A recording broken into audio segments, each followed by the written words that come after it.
আসসালামু আলাইকুম। সবাই কেমন আছেন? আশা করছি মহান আল্লাহ তাআলার অশেষ রহমতে সবাই অনেক ভালো আছেন। আলহামদুলিল্লাহ আমরাও ভালো আছি। তো এখানে আমি আচার তৈরি করব সেই মশলাগুলো নিয়ে নিয়েছি। এখানে এলাচ আছে, দারচিনি আছে, তেজপাতা আছে, একটা শুকনো মরিচ আমি মাঝখান দিয়ে ভেঙে নিয়েছি। তারপর ৫ ফোড়ন ভেজে এটাকে গুঁড়া করে নিয়েছি এবং শুকনো মরিচ ভেজে চিলি ফ্লেক্স তৈরি করে নিয়েছি। তো আমার আচার তৈরি করার জন্য সমস্ত মশলা রেডি। এখানে আমি আমড়া কেটে মানে ভালোভাবে ধুয়ে এভাবে করে ফালি করে নিয়েছি। এরকম চিকন চিকন করে ফালি করে নিয়ে তারপর আমি সিদ্ধ করে নিয়েছি। সিদ্ধ করে পানিটুকু ফেলে দিলাম যাতে করে এতটাও টক না লাগে এবং আমড়াটাও সিদ্ধ হয়ে যায়। তো আমি এরকমভাবে চিকন চিকন করে কেটে নিয়েছি। আপনারা চাইলে আরও চওড়া করেও কাটিং করে নিতে পারেন, এতে কোনো প্রবলেম নেই। সিদ্ধ করে নিলেই হবে ভালোভাবে। তো আমি এখন কড়াইয়ের মধ্যে সরিষার তেল দিয়ে তারপর দিয়ে দিলাম শুকনো মরিচ। এরপর আমি আস্ত মানে গোটা রসুন দিয়ে দিচ্ছি। আর দিয়ে দিচ্ছি ৫ ফোড়ন, মানে আস্ত ৫ ফোড়ন। তো এখানে লবণ দিয়ে দিচ্ছি পর্যাপ্ত পরিমাণে যতটুকু প্রয়োজন। হলুদের গুঁড়া, তারপর মরিচের গুঁড়া, যারা একটু ঝাল খেতে চান সে অনুযায়ী দিয়ে নেবেন।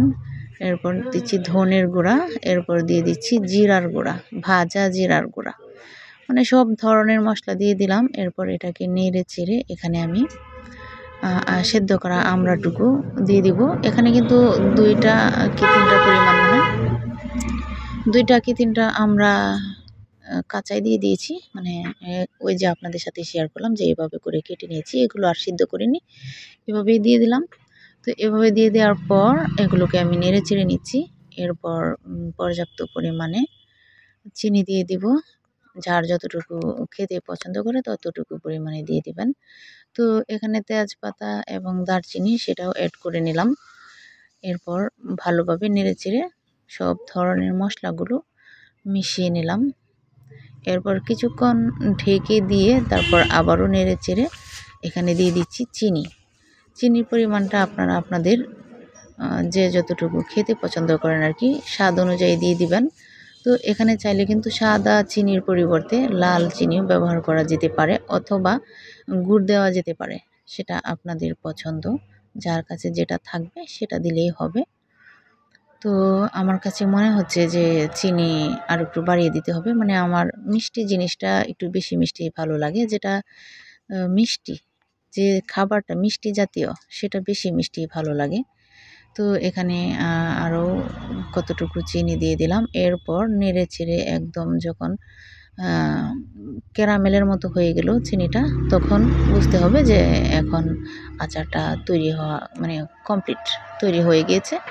তো নামানোর আগে আমি চিলি ফ্লেক্স এবং ৫ ফোড়ন ভেজে যে আমি গুঁড়া করে নিয়েছিলাম সেটা দিয়ে তারপর একটু নেড়ে চেড়ে নামিয়ে নিব।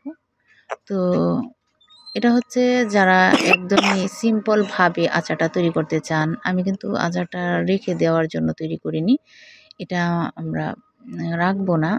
দীর্ঘদিন যদি রেখে তারপর আচারটা খেতে চান তাহলে এখানে ভিনেগার ব্যবহার করে নেবেন, তাহলেই হবে। অনেক দিন ভালো থাকবে আচারটা। তো আমরা দীর্ঘদিন রাখার জন্য তৈরি করিনি, সেজন্য ভিনেগারটা ব্যবহার করিনি। তো এই তো আমার আচারটা কিন্তু এভাবে তৈরি করে ফেললাম একদম সিম্পল উপায়ে। আচার খেতে মন চাইলে ঘরে থাকা উপকরণ দিয়ে কিন্তু এই সিম্পল আমড়ার আচারটি তৈরি করে নিতে পারবেন। আর এই আমড়ার আচারটা আপনি চাইলে কিন্তু আস্ত রেখেও, মানে আমড়াটাকে আস্ত রেখেও তৈরি করে নিতে পারবেন। অনেক ভালো লাগে, সুস্বাদু এই আমড়া আচারটা। তো আমি এভাবে করে ভেঙে তৈরি করে নিয়েছি। আর আপনারা চাইলে আস্ত রেখেও তৈরি করে নিতে পারবেন। একদম যারা রাঁধুনি নতুন আর কি, একদম যারা নতুন রাঁধুনি তারাও কিন্তু চমৎকার এই আচারটি অনায়াসে তৈরি করে নিতে পারবে। তো ভালো থাকুন সবাই। আসসালামু আলাইকুম।